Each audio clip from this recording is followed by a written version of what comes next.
1월 10일 중간 일정입니다. 자, 이번 주 글로벌 증시는 대체로 조정이 나오는 모습이었습니다. 경제지표 발표가 있었던 한 주였고, 특히 고용지표가 너무 좋게 나와버렸어요. 주간 신규 실업수당 청구 건수도 좋게 나왔는데, 실제로 비농업 부문 고용지표가 전문가들의 예상치 16만 4천 명을 뛰어넘는 25만 6천 명이 나와버렸습니다. 이렇게 되면서 어닝 서프라이즈를 기록했고, 고용이 튀어버리니까 결국 연준에서는 야, 이거 미국 경제 너무 좋다, 이거 인플레이션 재촉발될 수 있으니까 일단은 1월달 금리 동결, 그리고 최소 2분기까지는 금리 동결 가능성, 그리고 6월달 정도 돼서야지 금리 인하를 할 수 있다. 그래서 정말 많이 금리를 인하해봤자 최대 2회 정도로 지금 예상이 되고 있는데, 여러분들 최대 2회가 돼버리면은 3.75에서 4%입니다. 여러분들 금리가 여전히 높아요. 여전히 높기 때문에 투자자들이 생각하는 그런 기준금리는 3%대였단 말이죠. 굉장히 지금 괴리감이 나버리게 되니까 투자자들의 성장주라든가 이렇게 좀 리스크가 있는 업종들에 대한 이익매도 물량이 나올 수밖에 없었고, 그리고 빅테크 종목들 위주로 수급이 들어갈 수밖에 없었습니다. 제가 여러분들에게 많이 강조드리는 게, 이제 빅테크 종목들 같은 경우에는 말 그대로 기술주가 아니고 이제 안전자산이다. 네, 왜냐? 빅테크 종목들의 가장 큰 특징이 엄청나게 많은 유보금을 가지고 있는 회사죠. 현금성 자산이 굉장히 많은 게 빅테크 종목들의 특징이기 때문에 좀 안전자산 쪽으로 수급이 좀 몰릴 수밖에 없다는 점들을 좀 확인하시면 될 것 같습니다. 그래서 지난주 금요일 보시면 아시겠지만 빅테크도 많이 떨어졌지만은, 그렇다고 해가지고 뭐 소비재라든가 유틸리티 이런 종목들이 같이 오르는 게 아니에요. 더 떨어집니다. 그래서 이 빅테크 대형주 쪽으로 수급이 좀 쏠리는 모습이 나왔었고, 여전히 이렇게 연준의 금리 동결 가능성이 커지면은 미국의 국채금리, 안전자산 쪽으로 수급이 쏠릴 수밖에 없기 때문에, 미국의 국채금리, 달러, 금 가격이 계속적으로 올라가고 있는 그런 모습입니다. 보시면 다 전고점 구간대를 지금 돌파를 시도를 하고 있는 지표이기 때문에 굉장히 좀 부담스러운 흐름을 보여주고 있다는 점들을 좀 체크하시면 될 것 같고, 자, 그리고 기술적으로도 제가 ADR 지표 많이 요새 보여드리는데, ADR 지표가 2년 내 제가 코스닥 같은 경우는 최고치를 기록했다고 말씀드렸는데, 지금 보시면은 과매수 구간 120% 구간대에서 약간 조정이 나오고 있는 구간이죠. 코스피도 역시나 120% 구간대에서 조정이 나온다. 보시면은 최근 이제 한 5년 정도 동안 이렇게 120% 돌파한 적이 많이 없어요. 결국에는 120% 이상으로 한 달 이상 유지가 된 적이 거의 없습니다. 그렇기 때문에 정말 이 신고가 찍을 때도 한 달 정도 딱 내려와 버렸잖아요. 그래서 이 과매수 구간대 기술적인 차트는 좀 정확도가 굉장히 높다라고 말씀을 드리고 싶고, 그렇기 때문에 제가 최근에 유튜브 영상에서 일단은 좀 보수적으로 이익매도 물량 다 하고, 우리 보유 중인 주식들 수익매도 하고, 일단은 좀 트럼프 트레이드 관련된 종목으로 분할매수 하겠습니다라고 말씀을 드렸던 것도 있고, 비트코인 같은 경우도 조정이 좀 나오고 있죠. 다만 비트코인 같은 경우에는 트럼프 취임 이후에 연준의 스탠스가 바뀔 수 있다라는 그런 전망이 또 있습니다. 결국 트럼프가 비트코인을 전략자산으로 등락하느냐 안 하느냐, 이게 가장 중요하다라고 좀 말씀을 드리고 싶고요. 자, 그리고 지금 미국 같은 경우에는 정말 이 LA 화재가 진화가 안 되고 있으면, 이게 뭐가 지금 문제냐면은, 지금 산불 진압률이 그냥 거의 포기하고 지금 다 그냥 태울 때까지 기다리고 있다고 해요.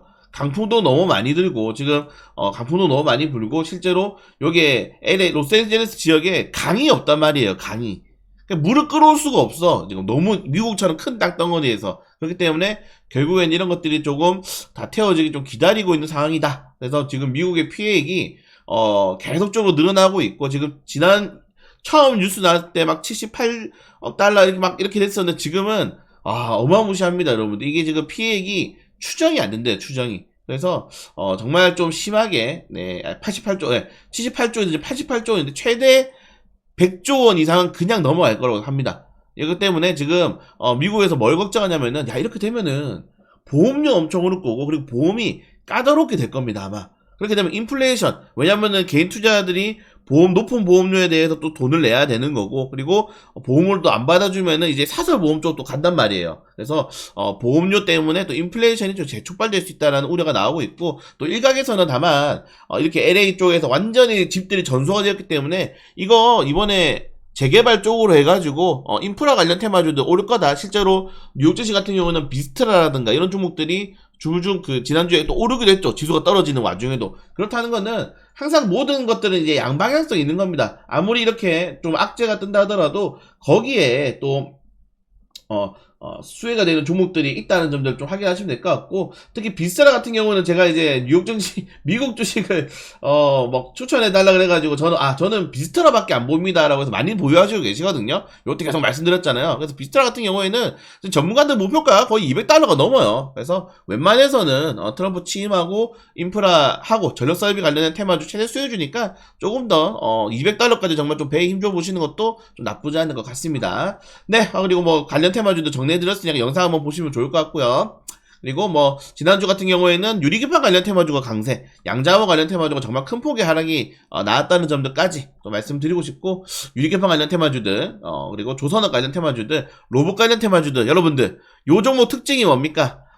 제가 강조드렸던 게 있죠. 젠슨항, 일론 머스크, 트럼프가 붙은 주식을 사야 된다, 묻어있는 주식들을 사야 된다고 말씀드렸는데, 딱 걔들 트럼프, 네, 뭐 일론 머스크도 묻어있고 젠슨항도 묻어있고, 이건 젠슨항, 이런 식으로 미국의 우리가 흔히 말하는 경제를 이끌어가는 그런 리더들의 오피니언들이 언급하는, 그리고 직접 투자하고 있는 기업들에 대해서 그리고 산업 섹터에 대해서 투자를 좀 계속적으로 할 필요가 있다는 점들, 제가 그래서 이번 주 이거 영상 올려드리고 정말 많이 대박이 났는데, 유튜브 종목들을 제가 보통 이제 한 1, 2주 남은 재료들을 일정을 앞두고 올려드리기 때문에 좀 체크해 주시면은 이것도 마찬가지죠. 좋을 것 같습니다. 자, 아무튼 이런 내용이 있고, 뭐 개별적인 일정 종목들 보시면은 뭐 이제 이번에 CES 2025 쪽으로 좀 굉장히 수혜가 많이 갔죠. 이제는 뭡니까 여러분들? 네, JP 모건 헬스케어 컨퍼런스입니다. 요거 관련된 내용도 제가 정리해서 올려드릴 건데, JP 모건 헬스케어 컨퍼런스 관련 테마주들이 좀 움직일 수 있다는 점들, 그리고 또 다음 주도 공모청약 많아요. 네, 미트박스 글로벌 공모청약 있습니다. 그리고 화요일 같은 경우에는 윤석열 대통령의 탄핵 심판 1차 정식 변론인데, 지금 지지율이 엄청나게 또 오르고 있죠. 어제 같은 경우도 뭐 카카오톡 검열이나 이런 내용이 나오게 되면서 이게 어떻게 될지 모르겠습니다. 이제 어떻게 될지 전혀 모르겠다. 그래서 감히 예측하지 않고 그냥 당분간 정치 테마주는 건드리지 않겠습니다. 네, 건드리지 않을 예정이다. 자, 그리고 아스테라시스도 공모청약 합니다. 공모청약이 너무 많아요. 네, 그리고 수요일 같은 경우에는 정부가 이제 올해 첫 산업 경쟁력 강화 관계 장관회의를 개최가 왔는데, 이 개최에서 주 내용이 이제 신재생 에너지 관련 쪽으로 하고 나오고 있다고 합니다. 그래서 전기차 인프라 쪽으로 좀 수급이 들어올 수 있다는 점들을 체크하시면 될 것 같고, 그리고 샤오미에서 20-30만원대 스마트폰, 이게 한국 법인이거든요. 모델을 또 공개한다는 소식. 대우원 컴퍼니, YG는 또 공모청약, 공모청약이 너무 많습니다, 여러분들. 공모청약 좀 그만해야 되는데 쉽지가 않네요. 자, 그리고 목요일 같은 경우는 대만 TSMC 실적 발표, 에이징랜드가 최대 수혜주가 될 수 있겠죠. 그리고 BYD 코리아가 미디어 쇼케이스를 개최하면서 또 중저가 자동차 이제 국내 또 출시를 앞두고 있는 상황입니다. 한국은행의 1월 금융통화위원회가 되는데, 금리 설마 인상하진 않겠죠? 인하하진 않겠죠? 제가 요새 좀 말씀드리자면, 제가 이창용 총재를 정말 칭찬을 많이 했는데 요새 좀 마탱이가 간 것 같다. 이 사람이 원래는 취임할 때부터 금리 인상에 대해서 이야기를 했다가, 금리 인상할 때는 안 하고, 또 금리 인하하면 안 되는데 또 금리 인하하고, 이상합니다. 네, 제가 잘못 알았습니다. 네, 제가 완전히 잘못 알았다고, 반성합니다. 완전히 이상한 사람이 됐어요. 지금 이창용 총재가 좀 이상해졌습니다, 여러분들. 네, 그래서 만약에 정말 금리 인하를 하게 된다면은 외국인 투자들의 추가적인 발작, 환율 한번 1,500원 찍고 오는 것도 나쁘지 않다라고 생각되는데, 지금 미국의 금리 동결 가능성이 높아지고 있는 가운데 한국이 금리를 이게 모르겠네요, 어떻게 될지. 그래서 이게 참 걱정이 됩니다. 만약에 금리 인하하게 된다면은 그런 게 있어요. 뭐 일각에서는 금리 인하를 해야지 내수 실장이 활성화되고 사람들이 돈을 써가지고, 우리나라 자영업자 지금 500만 명인데 이거 어떻게 할 거냐, 좀 내수시장 활성화되지 않겠느냐 할 수 있는데, 여러분들 우리나라가 제로 금리일 때도 우리나라는 내수시장으로 먹고 사는 나라가 아니에요. 우리나라 내수시장이 안 됩니다. 자영업자들이 너무 많아요. 그리고 그 자영업자들이 2020년 코로나 때부터 빌렸던 빚을 아예도 못 갚는 기업들이 너무 많습니다, 지금. 그러니까 사실 뭐 이런 말씀을 드리면 그렇지만은, 이게 자유시장 경제잖아요. 무너질 기업들은 무너지고 망할 때는 망해야 되는데, 지금 계속 우리나라가 그런 것들을 정부 대출이나 이런 걸 통해서 막아놓은 상태이기 때문에 이게 오히려 지금 더 뇌관이 돼버린 거야. 옆가게가 망해야지 남아있는 가게가 그래도 잘 되는 건데, 답답하다. 아무튼 뭐 이거 말씀드리면 한도 끝도 없기 때문에 금리 인하하면은 안 되지 않을까? 좀 개인적으로 생각되고, 만약에 금리나 하게 되면은, 이거 외국인 투자자들의 추가적인 매도세가 분명히 너무 나올 수 있을 것 같은 우려가 있습니다.